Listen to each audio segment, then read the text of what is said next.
6 గ్యారెంటీలు అమలు కావాలంటే కేంద్రంలో కాంగ్రెస్ ప్రభుత్వం ఏర్పడాలని సీఎం రేవంత్ రెడ్డి అనటం విడ్డూరమని బీజేపీ జాతీయ ఉపాధ్యక్షురాలు డీకే అరుణ అన్నారు.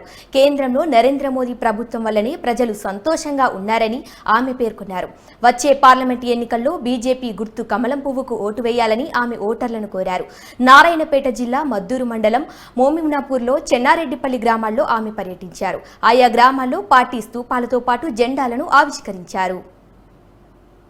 ఆరు గ్యారెంటీలు అనేటటువంటి మాటలు ప్రజలకందరికీ కూడా హామీ ఇచ్చారు. కేసీఆర్ కంటే ఎక్కువ హామీలు మళ్ళీ కాంగ్రెస్ పార్టీ ఇచ్చింది.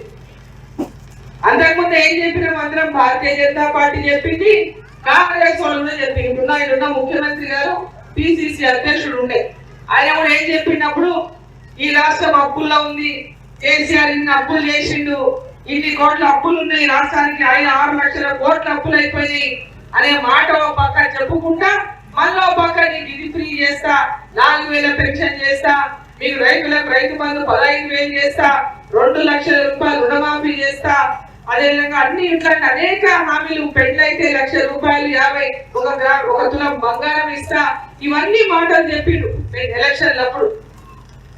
ఇప్పుడు 100 రోజుల లోపల అవన్నీ చేస్తామన్నారు. మనం కూడా 100 రోజుల కోసం ఆగాలి. వాళ్ళు కూడా ప్రజలకు ఇచ్చిన మాట నిలబెట్టుకున్నారు. ఎందుకంటే ఎవరు మాట ఇచ్చి ప్రజలకు మాట చెప్పి అధికారంలోకి వస్తారో నిలబెట్టుకునే బాధ్యత కూడా వాళ్ళ